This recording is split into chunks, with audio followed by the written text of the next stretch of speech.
औज़ुबिल्लाहि मिनश्शैतानिर्रजीम बिस्मिल्लाहिर्रहमानिर्रहीम। ये मैं आपसे पेपर डिस्कस करने जा रहा हूँ। ये फर्स्ट ईयर फिजिक्स का पेपर है, आप देख सकते हैं यहाँ पर लिखा हुआ है। और ये कौन सा पेपर है, आप डेट देखिए, ये 7 मार्च का है। तो 7 मार्च को इसी महीने में पेपर हुआ था और ये सप्लीमेंट्री या स्पेशल चांस का, जिस तरह आप लोग इससे अवेयर होंगे कि सप्ली के बच्चों ने भी दिया था और वो लोग जो अपने नंबर से मुतमईन नहीं थे उन्होंने ये पेपर दिया था। सो ये इसके एमसीक्यूज को मैं डिस्कस करने जा रहा हूँ। इनके एमसीक्यूज जो हैं उसके आंसर की मैं आपको बता रहा हूँ। और ये हमारा जो 2022 का भी जो एनुअल पेपर होने वाला है उसके लिए भी एमसीक्यूज बहुत अहम है। और इसमें एक खास बात है कि आप देखिएगा कि लेवल ऑफ दी एमसीक्यूज किस किस्म के बने हैं और आपने अपने आप को इसी लिहाज से प्रिपेयर भी करना है, ठीक है। तो देखिए, जो सबसे पहला एमसीक्यू है उसकी तरफ हम मूव करते हैं।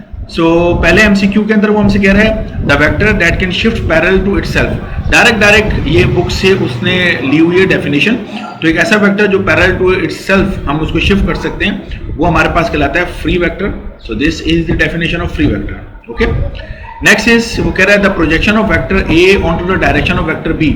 ये डॉट प्रोडक्ट के न्यूमेरिकल के हवाले से भी एक अहम फार्मूला है। तो अगर वो फार्मूला आपको पता है तो बिल्कुल सीधी सी बात है, this is A dot B cap, ये हमारे पास होगा, राइट। अच्छा, बी कैप जो है, बी के ऊपर कैप है, इसका मतलब ये यूनिट वेक्टर है। वैसे बाय द वे हम यूनिट वेक्टर को स्मॉल बी से रिप्रेजेंट करते हैं, उसे कैपिटल बी लिख दिया, कोई मसला नहीं है, मैं इसको प्रिंटिंग मिस्टेक मान लेता हूँ। और बी कैप को यानी यूनिट वेक्टर को हम कैसे रिप्रेजेंट करते हैं, vector B divided by B, magnitude of vector B. तो ये जो लास्ट वाला है ना, ये ऑप्शन क्यों नहीं हो सकता, इसलिए कि ए डॉट बी तो ठीक लिखा है, लेकिन अगर इसके नीचे बी लिखा होता फिर ये भी ऑप्शन होता, ओके।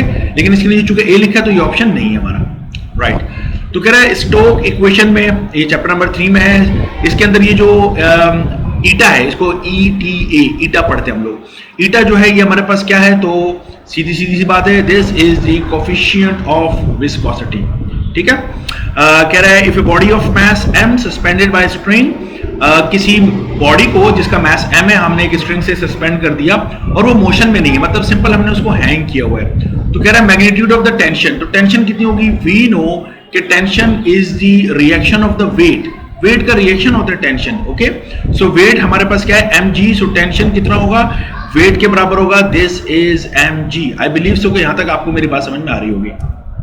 अच्छा जी, नेक्स्ट हम बात कर रहे हैं, वो कह रहा है कि two bodies are launch with different angle, दो बॉडीज हैं उनको डिफरेंट एंगल से हमने लॉन्च किया, सेम पॉइंट से लॉन्च किया and they had same range, उनकी सेम रेंज है।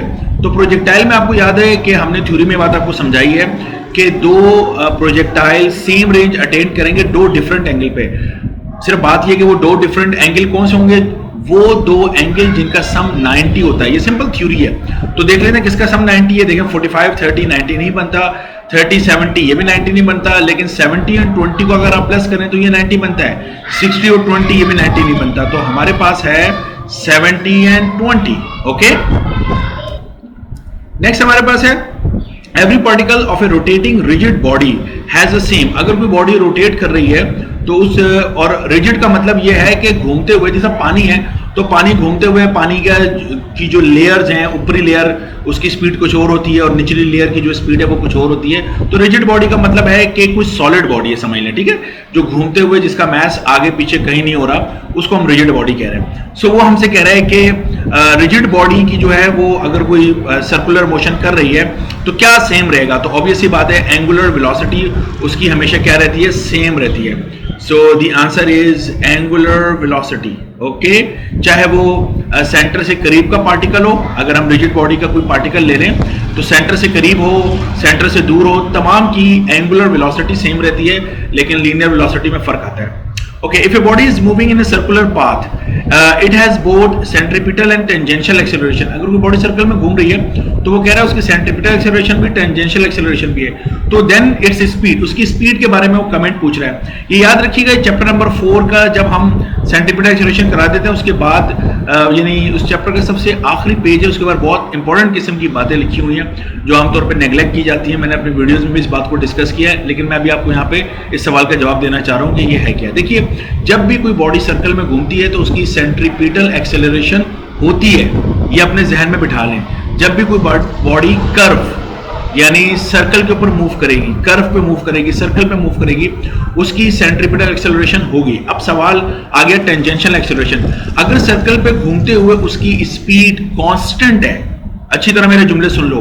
अगर सर्कल पे मूव करते हुए उसकी स्पीड कांस्टेंट है तो सिर्फ और सिर्फ सेंट्रीपिटल एक्सेलरेशन ही होती है, कोई टेंजेंशियल एक्सेलरेशन नहीं होती। लेकिन अगर सर्कल पे घूमते हुए बॉडी की स्पीड ज्यादा होनी शुरू हो जाए या कम होनी शुरू हो जाए, मतलब वेरिएबल स्पीड हो, तो जो सर्कल पे घूमती हुई बॉडी का एक एक्सेलरेशन का एक और कंपोनेंट जनरेट हो जाता है जिसे हम कहते हैं टेंजेंशियल एक्सेलरेशन।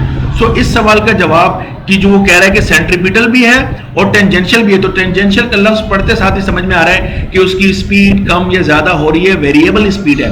सो कहता है रिमेन्स कांस्टेंट, स्पीड कांस्टेंट होगी? नो, अगर कांस्टेंट होती तो सिर्फ सेंट्रीपिटल एक्सेलरेशन होता। कंटिन्यूअसली इंक्रीजिंग, मुझे नहीं मालूम, हो सकता है डिक्रीज भी हो रही हो, तो कंटिन्यूअसली डिक्रीजिंग, यस ये भी हो सकता है। चौथा ऑप्शन है इधर इंक्रीजिंग और डिक्रीजिंग, तो this is the correct option. वो इंक्रीज भी हो सकती है स्पीड और वो स्पीड डिक्रीज भी हो सकती है। मेरा ख्याल है बात समझ में आ गई होगी।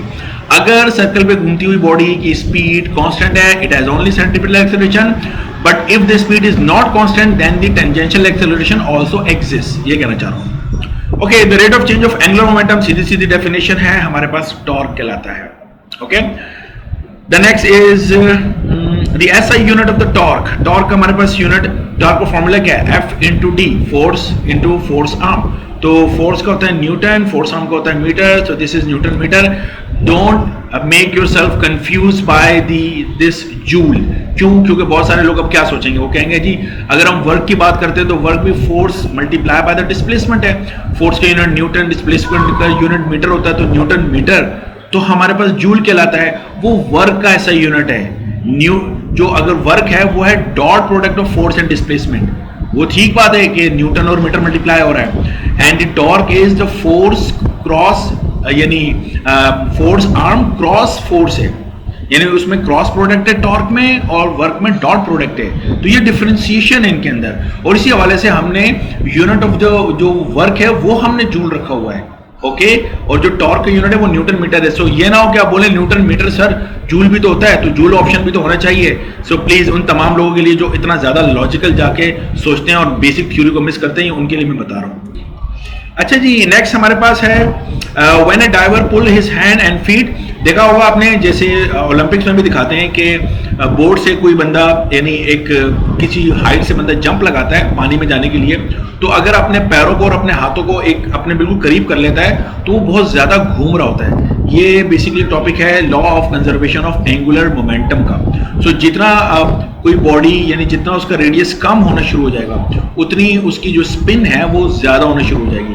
सो ये मैंने थ्योरी में डिस्कस किया हुआ है। तो वो कह रहे हैं अगर वो अपने हाथों को और पैरों को अपने जिस्म के करीब कर लेगा, लिविंग द स्प्रिंग बोर्ड, जब वो इस बोर्ड के ऊपर से जंप लगा रहा है, तो उसकी जो क्या चीज इंक्रीज हो जाएगी, याद रखिएगा, उसकी एंगुलर वेलोसिटी यानी ओमेगा इंक्रीज करने लग जाता है। ठीक है, नेक्स्ट हमारे पास है, अच्छा एक मैं चीज और ही बता दूं, यहाँ पे एक लिखा हुआ है मोमेंट ऑफ इनर्शिया।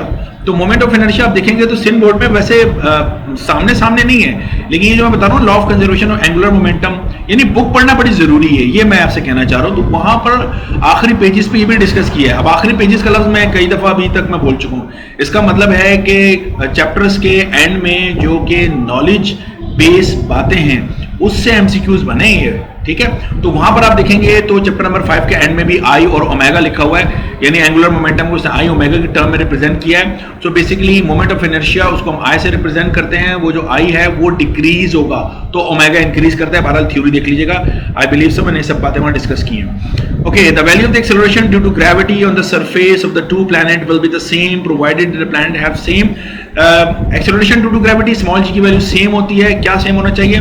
आप एक्सेलरेशन ड्यू टू ग्रेविटी का अगर फॉर्मूला देखें तो अर्थ पे जो ग्रेविटी का फॉर्मूला है वो क्या है? Capital G multiply by ME mass of earth divided by R E square, radius of earth का स्क्वायर। तो अगर आप नोट करें तो कैपिटल जी तो कांस्टेंट है, बाकी क्या है? मैस, ये आखिरी ऑप्शन देख रहे हैं, mess divided by radius of earth का स्क्वायर, यानी रेडियस का स्क्वायर।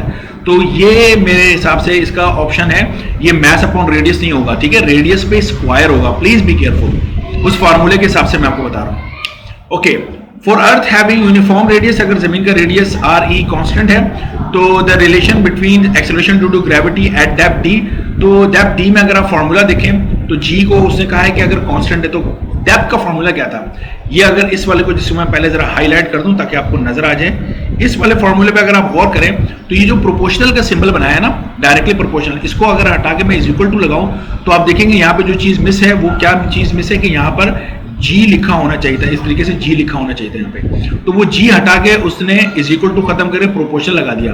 तो फॉर्मूला क्या है, RE minus D upon RE, यानी इस RE को आप RE के नीचे और D के नीचे अलग अलग लिखे तो 1 माइनस डी अपॉन RE बनेगा ना, ये तो फॉर्मूला था। So this is the option. Okay, next is when a body is thrown upward, बिल्कुल हमने उसको ऊपर की जाने फेंक दिया, while moving upward is kinetic energy decreases, kinetic energy कम हो रही तो किस में कन्वर्ट हो जाएगी, तो कह रहा है सेम टाइम पे क्या होगा, उसकी पोटेंशियल एनर्जी इंक्रीज करेगी। So kinetic energy converted into potential energy, potential energy में कन्वर्ट हो जाएगी। अब यहाँ पे वो लोग जो कि बहुत ज्यादा लॉजिकल वे में सोचते हैं, उनको उसने ना बिल्कुल ही कंफ्यूज कर दिया। वो क्या है, उसने लिखा है ड्रेन इन द एटमोस्फेयर, कि उसकी जो काइनेटिक एनर्जी है वो खर्च होने लग जाएगी या समझे जाया होने लग जाएगी एटमॉस्फेयर के अंदर। तो लोग कहेंगे कि हाँ यार ऐसा भी हो सकता है, क्योंकि use in work against the air drag, जो दूसरा लिखा है कि एयर मौजूद है तो एयर की फ्रिक्शन पे ओवरकम करने के लिए भी होगा। तो याद रखिएगा, हमने वर्क एनर्जी थ्योरम में आपको ये बात बताई है कि part of the kinetic energy will be converted into the work done against the air drag, but the other part of the kinetic energy must be converted into the potential energy. So the main theory remains there, and it is that the kinetic energy will be converted into potential energy, but if there air exists, then the part of the kinetic energy will be dissipated in overcoming the air drag. Okay, so the best option is converted into potential energy, याद रखिएगा please. Okay, moving to the next one. साहब हमसे फरमा रहे हैं कि the Weber Fechner law state, तो theory पता होनी चाहिए, that the loudness of the sound is proportional to the logarithm of intensity log I upon I nought, direct formula है Weber Fechner, log I divided by I nought, तो I is your intensity, तो logarithm of intensity. Okay, nothing else, और कुछ भी नहीं इसमें। Okay, particle executing simple harmonic motion such that its acceleration is minus 25 x, where x is the displacement, x displacement है from the equilibrium position। कह रहा है the time period of the particle, particle का time period क्या होगा। सबसे पहले तो time period की इक्वेशन, अब ये वीडियो एक्चुअली मुझे बोर्ड पे इसको सॉल्व कराना चाहिए था, लेकिन मैं डायरेक्ट ऑप्शन बता देता हूँ, जिन्होंने थ्योरी पढ़ी उनकी मेरी बातें सुनकर उनको समझ में आ जाएगा। देखो टाइम पीरियड का फॉर्मूला होता है 2 पाई डिवाइडेड बाय ओमेगा। अब ओमेगा कैसे हमने कैलकुलेट करना है, अगर आप ये जो इक्वेशन उसने दी हुई है कि a is equal to minus 25x, इसको आप कंपेयर करें जो हमने सिंपल हार्मोनिक मोशन में एक्सेलरेशन की इक्वेशन बनाई थी, किसके लिए, जब कोई body to and fro motion कर रही हो, तो वो क्या था, a is equal to minus omega square x। तो a से a को कंपेयर कर लें, माइनस को माइनस से, x को x से, तो ओमेगा स्क्वायर किसके बराबर आता है, 25 के बराबर आता है ओमेगा स्क्वायर। तो अगर हमें तो टाइम पीरियड का फॉर्मूला है 2 पाई डिवाइडेड बाय ओमेगा, हमें तो ओमेगा चाहिए, तो ओमेगा कितना बनना चाहिए, तो अगर आप ओमेगा स्क्वायर 25 है तो रूट ले लीजिए, तो ओमेगा बनेगा 5 हमारे पास, और टाइम पीरियड का formula 2 pi divided by omega, यानी 2 पाई divided by 5। So this is the option 2 pi divided by 5। I believe so समझ में आ गया होगा। Even if you feel that there is some confusion, you can ask me in the comments. Okay, next one, we recognize the voice of the person over the phone। हम किसी बंदे की आवाज को फोन पे सुन के पहचान जाते हैं। आपने देखा होगा कि अगर एक फैमिली में जो लोग होते हैं, भाइयों की आवाज फोन के ऊपर बहुत ज्यादा मैच कर रही होती है, तो आप कैसे पहचानते हैं आवाज को। याद रखिएगा, अल्लाह ताला ने हमारे कानों में एक बड़ी अहम खुसूसियत दी है, जिसकी वजह से हम म्यूजिक को एंजॉय करते हैं, जिसकी वजह से हम नात जो लोग पढ़ रहे होते हैं उसको एंजॉय करते हैं, जिसकी वजह से हम एंजॉय करते हैं जब तिलावत हो रही होती है, हम उसको एंजॉय करते हैं। So how we enjoy the sound, how we recognise के हाँ यार ये नोट ऊपर नीचे हो रहा है और ये बड़ा अच्छा ऊपर नीचे हो रहा है। तो वो जो कैरेक्टरिस्टिक है हमारे पास, वो है हमारे पास क्वालिटी। जी हाँ, याद रखिएगा, क्वालिटी हमारे पास क्या है, to differentiate two sound having same intensity and same loudness। same loudness है, same intensity है, या same pitch कहना चाहिए, same pitch है हमारे पास, but even if we differentiate, तो ये इसको हम कहते हैं क्वालिटी। अच्छा, हो सकता है कि कुछ लोग बोलें कि जी उसमें इंटेंसिटी भी तो शामिल है, कि किस इंटेंसिटी के ऊपर बोल रहे हैं, या उसमें पिच भी तो शामिल है। तो मेरे हिसाब से the best option is the quality. मैं क्वालिटी के ऑप्शन पे क्लिक करूंगा, तो मेरे लिए क्वालिटी है हमारा, ठीक है। तो बाकी लोग इसके ऊपर कर सकते हैं, कमेंट कर सकते हैं, बट आई बिलीव सो, जहां तक मैं फिजिक्स जानता हूं ये क्वालिटी है। ओके जी, next one, in Michelson interferometer the successive dark and bright ring, पहले डार्क बन रही है, फिर ब्राइट बन रही है, फिर डार्क बन रही है, फिर ब्राइट बन रही है, इसे कहते हैं सक्सेसिव, एक के बाद दिख रहे हैं। Each time the movable mirror, हम मूवेबल मिरर को मूव करते हैं, कितना मूव करते हैं, तो थ्योरी 1/4 ऑफ द वेवलेंथ।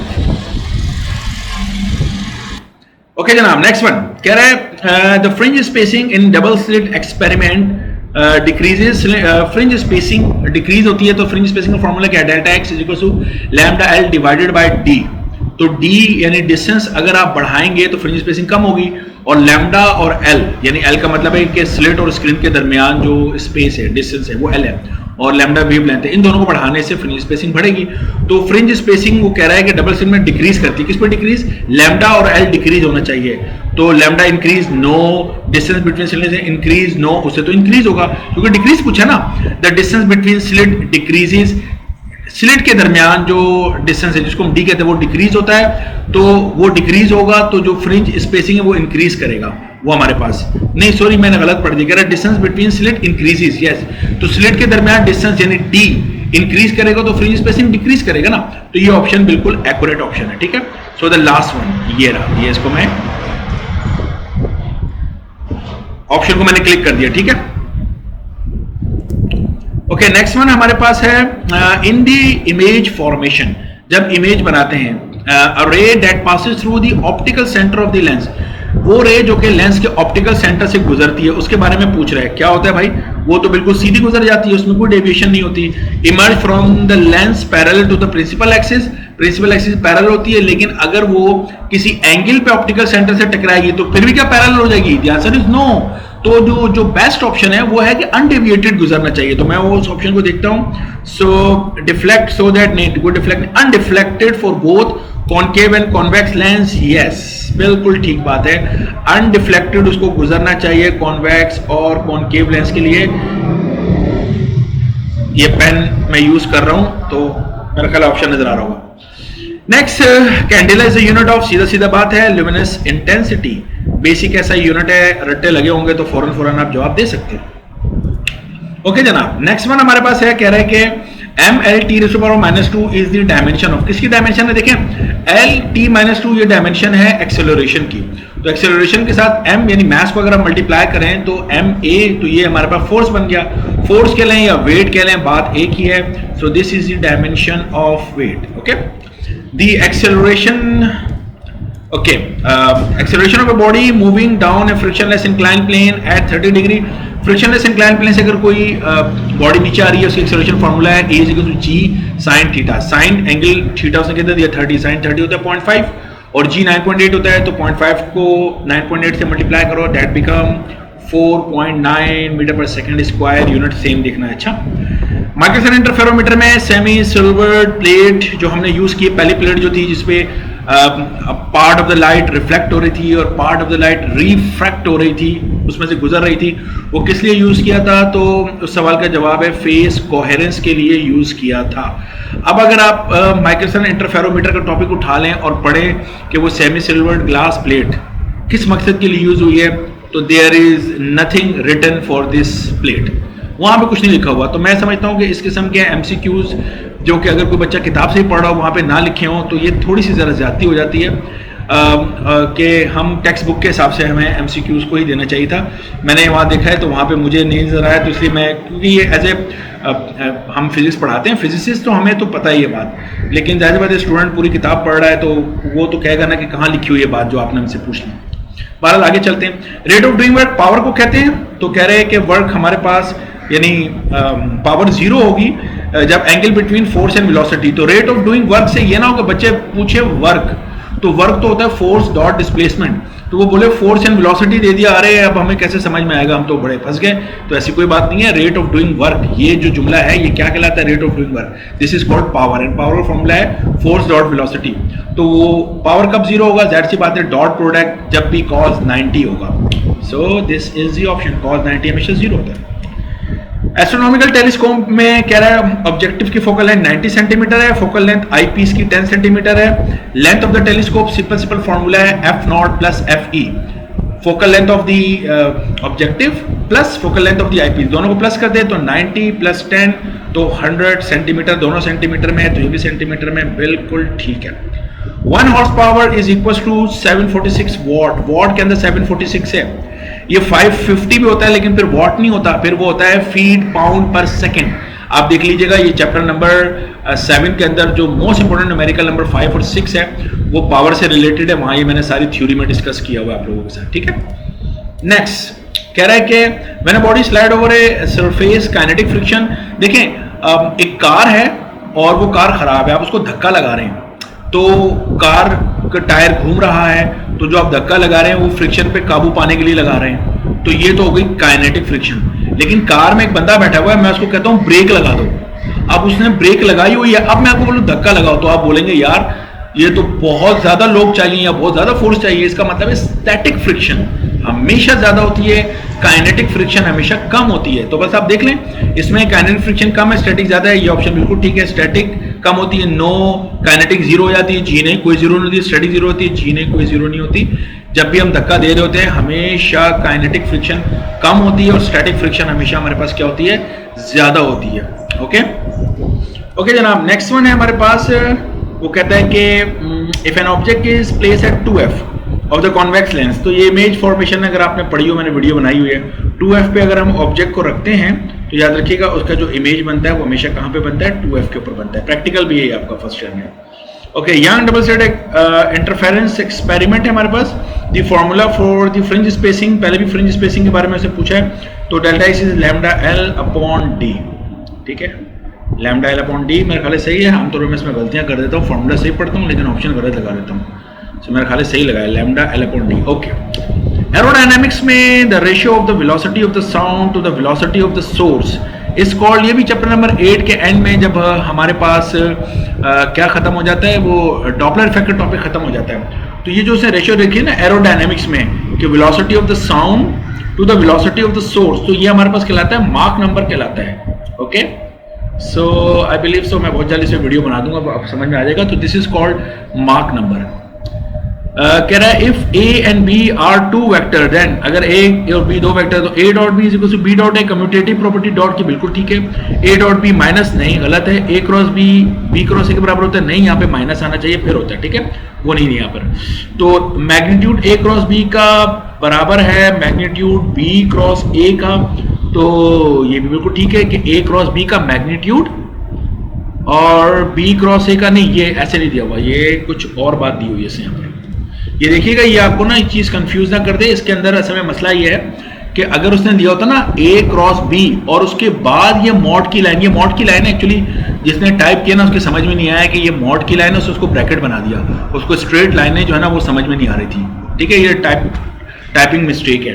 सो अगर ये ए क्रॉस बी के बाद ये लाइनें लगी होती तब तो ये भी सही होता। मेरी बात समझ रहे हो, ये कोई एक वैल्यू है उसको क्रॉस कर रहे हैं किसी दूसरी वैल्यू से, दे आर नॉट इक्वल, इस तरीके से इक्वल नहीं हो सकते।